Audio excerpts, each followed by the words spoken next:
Hi guys, Michael Corvus here, and we're here with the review today for Star Wars: The High Republic.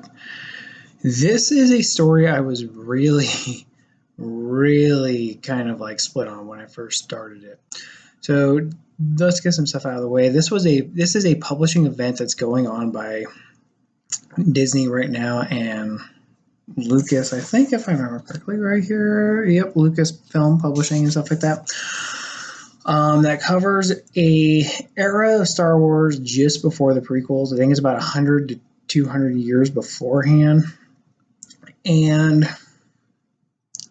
I was confused when I first started reading this. So I started off with the Thrawn trilogy, right? Then I moved on to the Darth Bane trilogy, and I've really loved those books. They're really, really good. When it came to this one, though, when it came to the High Republic Initiative, there was so much drama surrounding it. I mean, I could not find a review that felt like it was unbiased as possible. Either people were hating on it because they considered it SJW garbage, or they hated it, or they loved it because it just, you could tell by them that it was just Star Wars. They were going to eat it up no matter what. And so it was just super hard to find a good review, especially on the first book in this initiative, which was Light of the Jedi by Charles Soule. Oh man. So it took me forever to actually just get into the book and even pick it up, right? Finally did, because I was like, look, either I'm going to like it or I'm not, and I'll continue with it. And I figured, hell, I can make a review out of it, worst case scenario. Ooh, okay, so we went through a rabbit hole, and I went through and I picked up the Rising Storm, the Fallen Star, Out of the Shadows, Midnight Horizon. I got the audiobook. I think it's called Into the Dark or Into the Shadows or something. It's something like that. It's the first YA novel. And then I got the comic books. This is going to be an issue for this review, or an issue going into this review that kind of reflects badly on this initiative here, right? And I think almost any initiative of its kind. So first off, am I going to be reviewing the books individually? Probably not. I'm probably just going to do a blanket review on what I'm thinking of the initiative so far. So the initiative is split into 3 phases with multiple waves in each phase, with books releasing.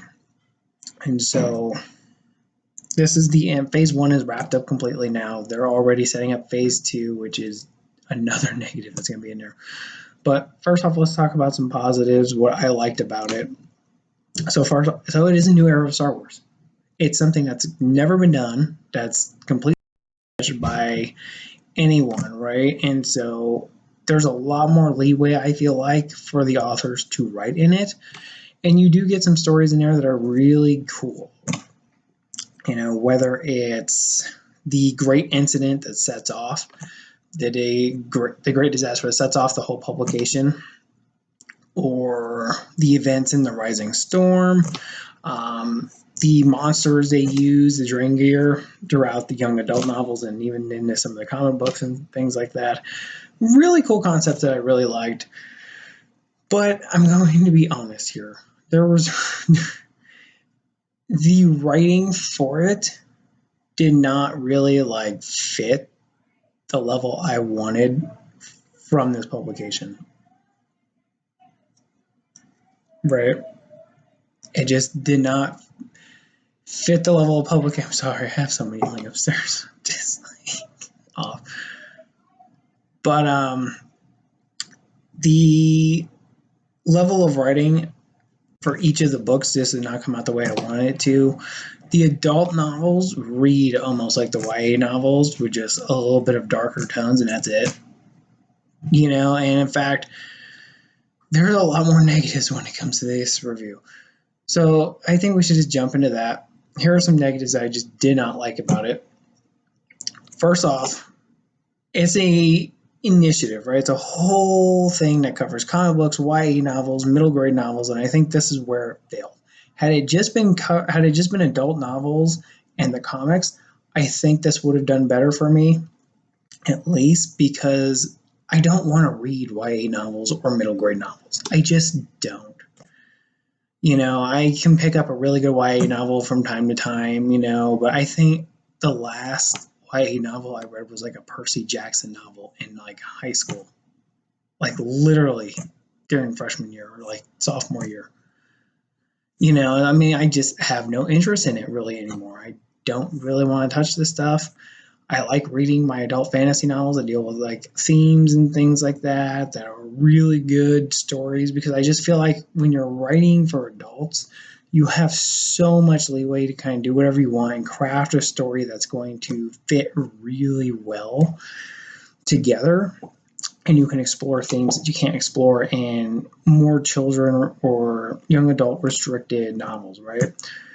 None of that's here. I don't feel like there's anything that you read in, say, Light of the Jedi, or that you won't find in Out of the Shadows. It's literally like the same themes and messaging throughout every single freaking book.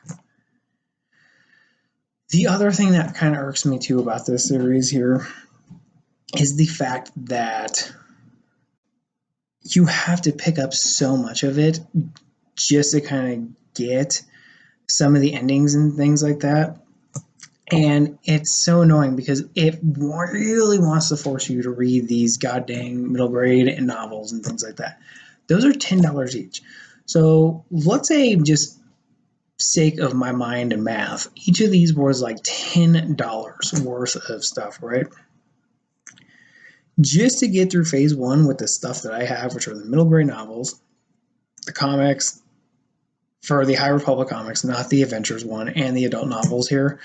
That's $30 for the adult novels, another $30 for the young adult novels, so $60, plus I think four comics, so another $40, almost like $100 just to get through this whole initiative, reading through stuff you don't even really want to read through, right? Like, if you're not wanting to read the young adult novels, it's almost like they're just going too bad.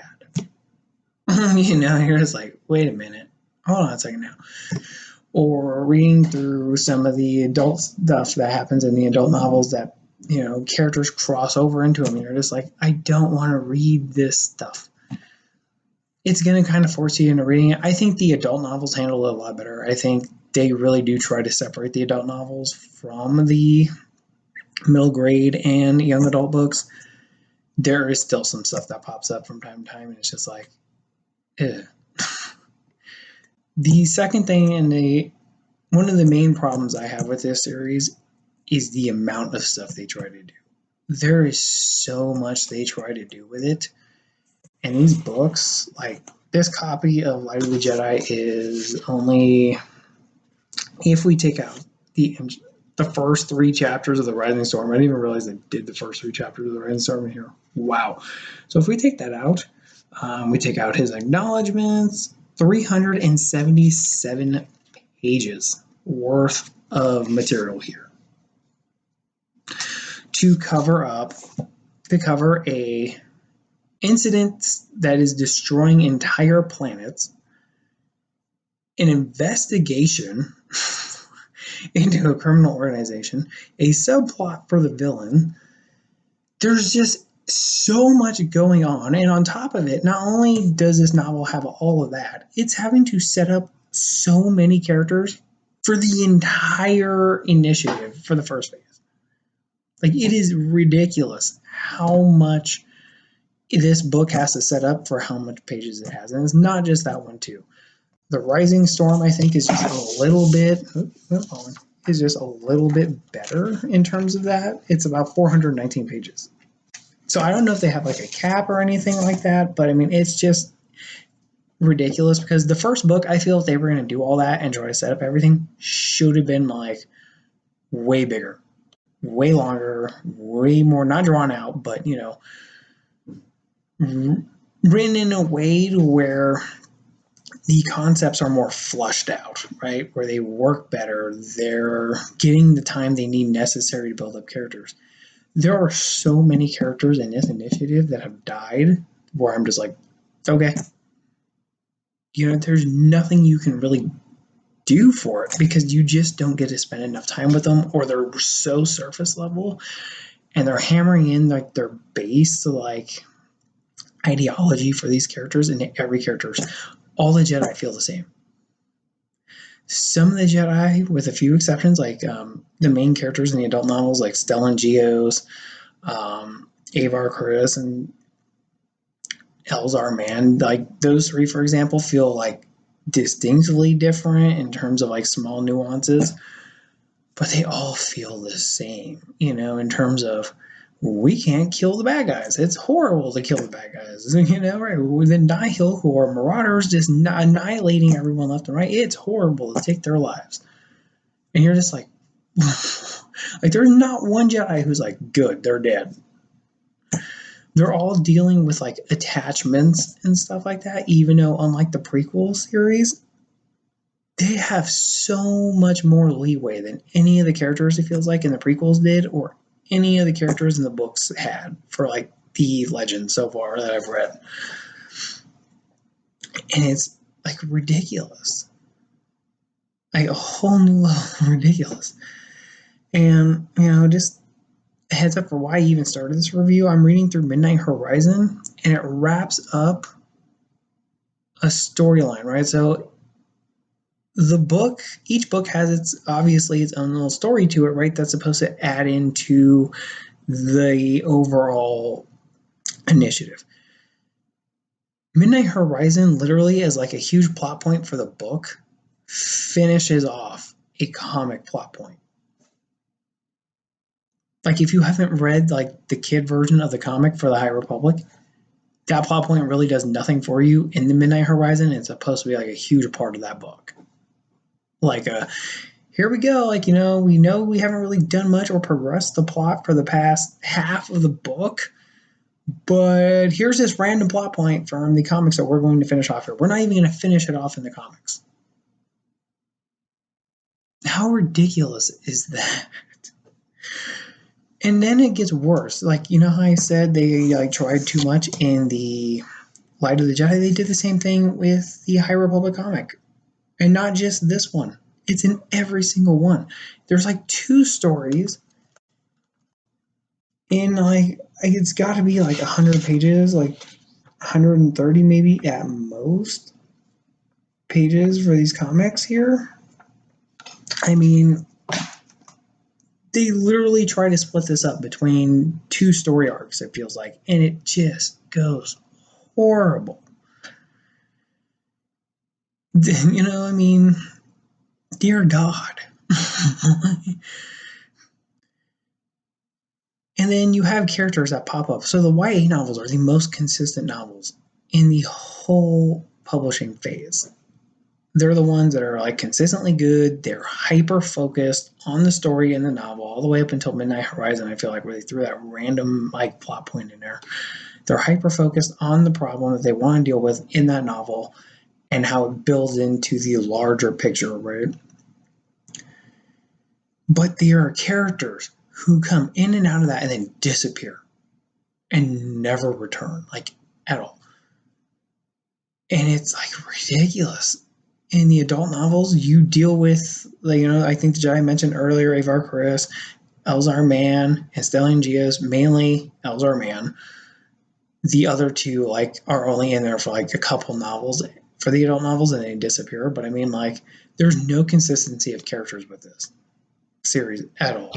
They're all jumping all over the place across multiple different mediums, and you can't really pick up a book and go, oh my God, thank you, I'm going to get to read, like Avar Kriss's perspective on here, unless you're reading the comic book. For whatever reason, she's like I feel like she was supposed to be like the main Jedi that, was like the head of the initiative here, or the face of the initiative, and then she got like belted off into the comic books instead of the adult novels.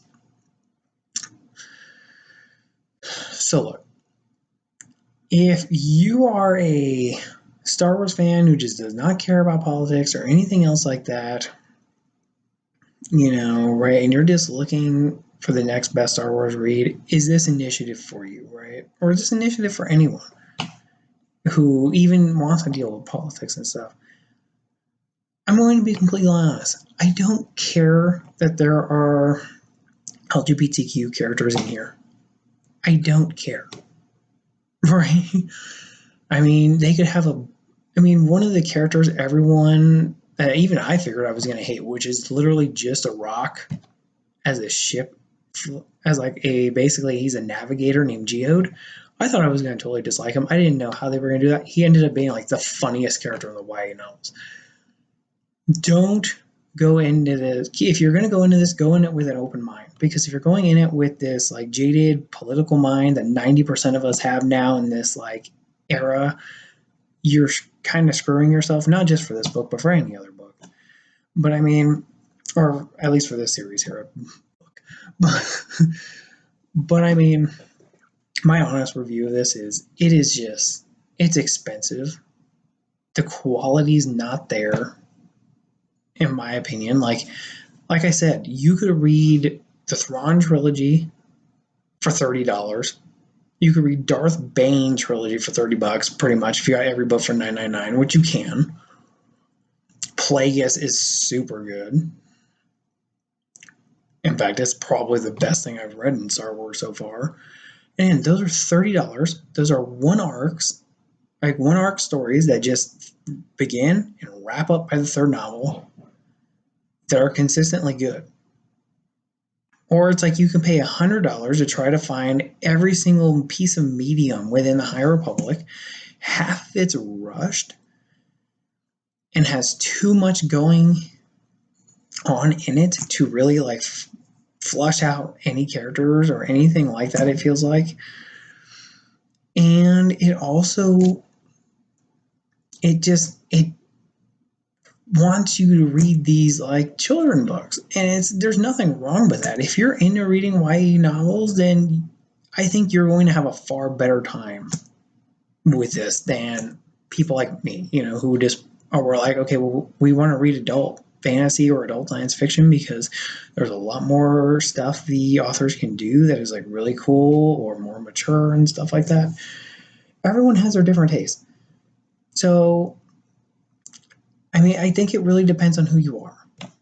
I didn't really find this initiative to be like for me. I spent the money on the initiative because I was like, at one point, I was like, you know what? I kind of want to see how it ends so I can try to give like an honest review in this space. There's some good about it. Like I said, it's an unexplored era. The way the Jedi see the Force, which is just like such an infinitesimal part, is interesting. Some of the characters in here are just flat out funny. Like, I just love them as Star Wars characters, and I'm like, this is great. Geode, like I mentioned, Leox Gyasi was another one I thought I would dislike, really liked, really thought was funny. Oh god, what's her name? For Nestor Rowe, I ended up liking a lot. I mean, there's a lot of characters. Freaking Markion Rowe, who is, if I have it here, the head of another comic, by the way, right? So there's like 5 different comics and arcs here. I don't think my camera's gonna let you see it that well because I have it boarded here. But Markion Rowe, the main bad guy, like the main antagonist of this entire initiative, really is just fantastic in my opinion. But I mean, this, I feel like there's too many negatives, and the primary negative that I have here is that they try to do too much. They squeeze in a secondary big bad in the Drengir, these plant-like monsters that take up like word space of being mentioned inside the adult novels, and their arc is literally in a few books in the YA, probably in the middle grade. I haven't touched those and don't plan on touching them. And then it wraps up in the comic books, like the first one, I think. No, actually, I don't think it's the first one. I think it's the second one, Heart of the Drengir. Yeah, so it doesn't wrap up in the first one, but I mean, that's 2 main bads they try to put in here, and they just didn't do it well. One of them's literally a sentient plant monsters that just want to eat everything. They're just hungry. And so it's just like, wow. So I mean, at least the Nihil are really cool, and I enjoyed, them as villains, but this initiative, man, it just tries to do so freaking much. And I think it really hinders it. All right, I guess that's my review for the High Republic. Hope you guys enjoy it and hit like and subscribe. Just an update if you've made it this far in the review. I am working on the story for Patreon right now to be uploaded this today was the goal. It's actually gotten a little bit longer. Shouldn't be a problem. I'm still planning on finishing it tonight and uploading it. It just might be up tomorrow. And then smashing out the next short story and trying to rein that one in and keep it short for this week. And I do have plans as well. I am planning on taking a lot of the stories that I'm writing here right now, because they're for different worlds that I plan on writing books in, taking those short stories that are based in those worlds and putting them into one like short story collection. They'll all be up on the Patreon for like $1, but if you want like an actual physical copy, you'll have access to it for hopefully like $10 or something like that when I drop it. Way off in the works, super busy, so not sure when that's coming out, but it will be organized hopefully coming this month. The link for the Patreon will be down in the description. If you want to check out some of the stories there, I think right now I have up 3, so you'll have access to those. One of them's free, so you'll be able to read it without even having to subscribe to get the other 2. It's 99 cents for a subscription, and that's it. You get the comics and you get the blog posts that I'm going to start hitting up really hard here pretty soon. Well, that's it. Have a good day. Michael out.